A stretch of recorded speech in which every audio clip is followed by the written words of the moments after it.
കുറെ കാലത്തിന് ശേഷം അവർ വരികയാണ് സുഹൃത്തുക്കളെ, അവർ വരികയാണ്. നമ്മുടെ കാസയിലെ കൂസന്മാർ MDMA കഞ്ചാവെല്ലാം അടിച്ച് കുറെ ദിവസമായിട്ട് ബോധം പോയി കിടക്കുകയാണ്. കാരണം ചില സമയങ്ങളിൽ അവരെ ബോധം പോകും. ക്രിസ്ത്യാനികൾക്ക് നേരെ അക്രമം ഉണ്ടാകുമ്പോൾ ഈ കാസയിലെ കൂസന്മാരെ അണ്ണാക്കി കയറിയിട്ട് ബോധം പോയി കിടക്കുക ചെയ്യുക. അങ്ങനെ അവരിന്ന് തിരിച്ചു വന്നിട്ടുണ്ട്. തിരിച്ചു വന്നത് മുനമ്പത്തെ ക്രിസ്ത്യാനികളെ രക്ഷിക്കാൻ വേണ്ടിയിട്ടാവുമല്ലോ. ചില സമയങ്ങളിൽ ഇവർക്ക് സഹോദര സ്നേഹം ഭയങ്കരമായിട്ട് കൂടും. ഇന്ന് കാസയിൽ ഒരു കൂസൻ ഉണ്ടല്ലോ, കെവിൻ പീറ്റർ. മെയിൻ കൂസനല്ല, ഒന്നാമത്തെ കൂസൻ നമ്മളെ ഷോൺ ജോർജ് ആണ്, രണ്ടാമത്തെ കൂസൻ PC ജോർജ്, മൂന്നാമത്തെ കൂസനാണ് കെവിൻ പീറ്റർ. പക്ഷെ ഇവനാണ് മെയിൻ കൂസൻ എന്ന് പറഞ്ഞിട്ട്, കാസയുടെ മെയിൻ കൂസൻ ഇവനാണെന്ന് പറഞ്ഞാൽ നടക്കുന്നത്. വാർത്താ സമ്മേളനമായാലും കോടതി പോക്കെല്ലാം മൂപ്പറ പരിപാടിയാണ്. ഇന്ന് അതായത് നമ്മളെ നരേന്ദ്രമോദിജിയും അമിത് ഷായും എല്ലാം ഉണ്ടല്ല, സുപ്രീം കോടതിയുടെ ചോദ്യങ്ങൾക്ക് മുന്നിൽ വഖഫ് ബില്ലിനെ പറ്റി സുപ്രീം കോടതി ചോദിച്ച കുറെ ചോദ്യങ്ങൾക്ക് മുന്നിൽ പതറി പണ്ടാരടുത്ത് നിൽക്കുമ്പോൾ അതാ അവൻ അവിടെ എത്തുകയാണ് സുഹൃത്തുക്കളെ. കെവിൻ പീറ്റർ ആൻഡ് ടീം അതാ സുപ്രീം കോടതിയിൽ അർജി കൊടുത്തു. വഖഫിനെ നമ്മൾ അനുകൂലിക്കുന്നു പറഞ്ഞു. സുപ്രീം കോടതി നാളെ രാവിലെ എണീച്ച് വരുമ്പോൾ കാണുന്നത് എന്തായിരിക്കും എന്നറിയാം? കാസേന്റെ കൂസായിരിക്കും. സുപ്രീം കോടതി പറയും, അടച്ചോനെ ഇത്രയും വലിയ കൂസും കൊണ്ട് കാസ വന്നല്ല, ഇനി നിങ്ങൾ എന്തെങ്കിലും ആയിക്കോ, നമ്മൾ ഈ പരിപാടിക്കില്ല എന്ന് പറയും. പേടിച്ച് തൂറും നമ്മളെ സുപ്രീം കോടതി. നമുക്ക് ആദ്യം ഉണ്ടല്ല, കാസയിലെ കൂസം കൊടുത്തൊരു വാർത്താ സമ്മേളനമുണ്ട് കെവിൻ പീറ്റർ. നമുക്കത് ആദ്യം കുറച്ച് നമുക്കതൊന്ന് കേൾക്കാട്ടോ. പഴയ റദ്ദാക്കപ്പെട്ട വഖഫ് നിയമത്തിന്റെ പ്രശ്നങ്ങൾ കൊണ്ട് തന്നെയാണ് മുനമ്പം ജനത പ്രശ്നത്തിൽ അകപ്പെട്ടിരിക്കുന്നതെന്ന് സുപ്രീം കോടതിയെ ബോധ്യപ്പെടുത്തുക എന്നുള്ളതാണ് ഞങ്ങളുടെ സഹോദരങ്ങളുണ്ട്, ഞങ്ങളുടെ കടമയാണ് അത് ചെയ്തത്.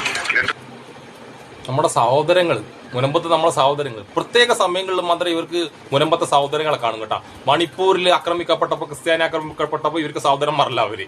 ജബൽപൂരിലെ പള്ളിയിലച്ഛൻ അത് സഹോദരനേയും അല്ല, ഒരു കന്യാസ്ത്രീനെ മതം മാറ്റം ആരോപിച്ചിട്ട് അവിടെ പിടിച്ചു വെച്ചിട്ടുള്ളേ. ഇപ്പൊ അറസ്റ്റിൽ ജയിലിൽ റിമാൻഡിലാവുള്ളേ. എന്നാൽ അവരും സഹോദരനോ സഹോദരിയല്ല. പക്ഷെ മുനമ്പത്ത് ചോര കുടിക്കാൻ എവിടെയെങ്കിലും ഒരു അവസരം കിട്ടുമ്പോൾ നമ്മളെ കാസയിലെ കൂസന്മാർ സഹോദരീന്നും വിളിച്ചിട്ട് ഒരു പോക്ക് പോവാനുണ്ട്. എന്റെ കെവിൻ പീറ്ററെ, നിങ്ങളെ ധാരണ ഈ സംഖ്യകൾ നിങ്ങളെ വല്ലാണ്ടങ്ങ് കെട്ടിപ്പിടിച്ച് നടക്കുന്നല്ലേ? നിങ്ങളുണ്ടല്ല കൃഷ്ണരാജ് വക്കീല്, വിജി തമ്പി, അങ്ങനെ കുറെ സംഗീതങ്ങളുണ്ട്. അവരെല്ലാം കണ്ടിട്ട് അവരിങ്ങനെ കെട്ടിപ്പിടിച്ച് നടക്കുമ്പോൾ നിങ്ങൾ അറിയോന്നറിയില്ല, ഇവർക്കെല്ലാം ഒരു നേതാവുണ്ട്.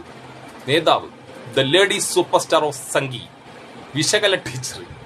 നിങ്ങൾ ഓരെന്തായാലും അറിയായിരിക്കുമല്ലോ, നിങ്ങൾ ഓരോ പ്രസംഗങ്ങളും കുറെ കേട്ടിട്ടുണ്ടാവില്ല. എന്നാലും ഞാനുണ്ടല്ല, നമ്മൾ മദർ തെരേസനെ കുറിച്ച് പറഞ്ഞ കുറച്ചേ ഞാൻ വെക്കുന്നുള്ളൂ. കാരണം അതിൽ പറഞ്ഞത് കേട്ട സങ്കടമായിരിക്കും.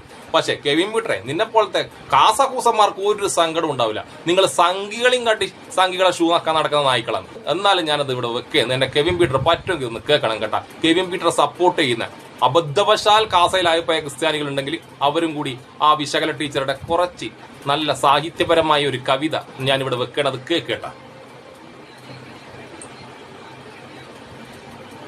അൽബേനിയയിൽ നിന്ന് പാവങ്ങളുടെ അമ്മ എന്ന പദവിയും പേര് ഇന്ത്യയിലേക്ക് കയറ്റുമതി ചെയ്യപ്പെട്ട മദർ തെരേസ ഭാരതത്തിന്റെ മാനം കാക്കേണ്ട സൈന്യത്തിന്റെ 3 അധിപന്മാരെ കൊണ്ട് മദർ തെരേസയുടെ ശവം ചമപ്പിച്ചു.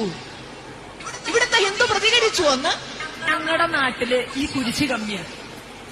ഞങ്ങൾക്ക് ഈ ശല്യമില്ല, വല്ലാതല്ല. അവിടെ കാടെടുത്ത് കുത്തിയിട്ടില്ല. ഇനി ഒഴുക്കും തെളിഞ്ഞും വരുന്നുണ്ടോന്ന് ഞങ്ങൾക്ക് നിശ്ചയില്ല. ഞങ്ങൾക്ക് അതുകൊണ്ട് ഇതിനെപ്പറ്റി വലിയ പിടിപാടില്ല. ഇതിന്റെ ഗുണം അറിയില്ല, ദോഷം അറിയില്ല. ഇനി അരിയും പയറുപൊടിയും പിന്നാലെ വരുന്നുണ്ടോന്ന് ചോദിച്ചാൽ നിശ്ചയില്ല, കാണുണ്ടായിട്ടില്ല.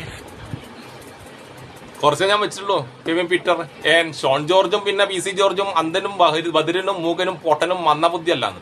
എന്നാൽ കെവിൻ പീറ്റർ നിങ്ങളും അങ്ങനെ തന്നെയാണെന്ന് അറിയാം. എന്നാലും ആ കാസയിൽ അറിയാതെ പെട്ടുപോയ ക്രിസ്ത്യാനികളുണ്ടെങ്കിൽ നിങ്ങൾ ഈ വിശകല ടീച്ചർ വീഡിയോസ് എല്ലാം ഒന്ന് കാണണം.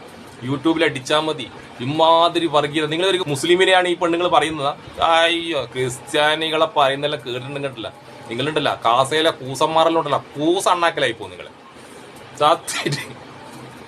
എന്നാലും ഉണ്ടല്ലോ, ഞാൻ ആലോചിക്കുന്നുണ്ടല്ലോ, കിരൺ റിജിജു വന്നിട്ട് ഇവിടെ പറഞ്ഞ് വഖഫ് ബില്ല് കാരണം ഇവിടെ മുനമ്പത്തെ ജനങ്ങൾക്ക് സ്ഥലം എന്തായാലും കിട്ടൂല, അതിന് വേറെ എന്തെങ്കിലും നിയമം കൊണ്ടുവരേണ്ടിരുന്നു. അത് സംഘീയക്കടക്കം മനസ്സിലായി, അതായത് പൊട്ടന്മാർക്കടക്കം മനസ്സിലായി. പക്ഷെ ഈ മരപ്പൊട്ടൻ, ഈ കാസൊക്കെ ഇനി മനസ്സിലായില്ലേ? ഇങ്ങനെ ചോര കുടിച്ചിട്ട് എങ്ങനെയെങ്കിലും സംഘികളെ രക്ഷപ്പെടുത്തുക. കുറച്ച് കഴിഞ്ഞാലുണ്ടല്ലോ ഈ കാസയിലെ കൂസന്മാർ അണ്ണാക്കിൽ ഈ സംഘികളുണ്ടല്ല, അവരെ കൂസന്നെ അടിച്ചാൽ കയറ്റും. അപ്പൊ ഈ കാസന്മാർക്ക് മനസ്സിലാവും അവരുദ്ദേശിക്കുന്നത് ഹിന്ദു രാഷ്ട്രമാണ്, അതായത് സവർണ ഹിന്ദു രാഷ്ട്രമാണ് ഈ സംഘികൾ ഉദ്ദേശിക്കുന്നത്. അതിനകത്ത് കാസയോ മുസ്ലിമോ ക്രിസ്ത്യാനിയോ ദളിതനോ ഒന്നും പെടാത്ത സവർണ ഹിന്ദു രാജ്യം. എന്റെ കാസയിലെ പീറ്ററെ, അണ്ണാക്കിൽ കൂസാകുന്നതിന് മുമ്പിലെ മനസ്സിലാക്കാൻ നോക്കി. ഇനിയെങ്കിലും നീയൊന്നും മനസ്സിലാവൂല, മനസ്സിലാക്കാനുള്ള ബുദ്ധി എനിക്കില്ല. എന്നാൽ ആ കൂട്ടത്തിൽപ്പെട്ട ഏതെങ്കിലും അറിയാതെ കാസയിൽ കൂസന്മാർപ്പനം പെട്ടുപോയ ആരെങ്കിലും ഉണ്ടെങ്കിൽ ഇതൊന്നും മനസ്സിലാക്കുക. അപ്പൊ സുലാൻ.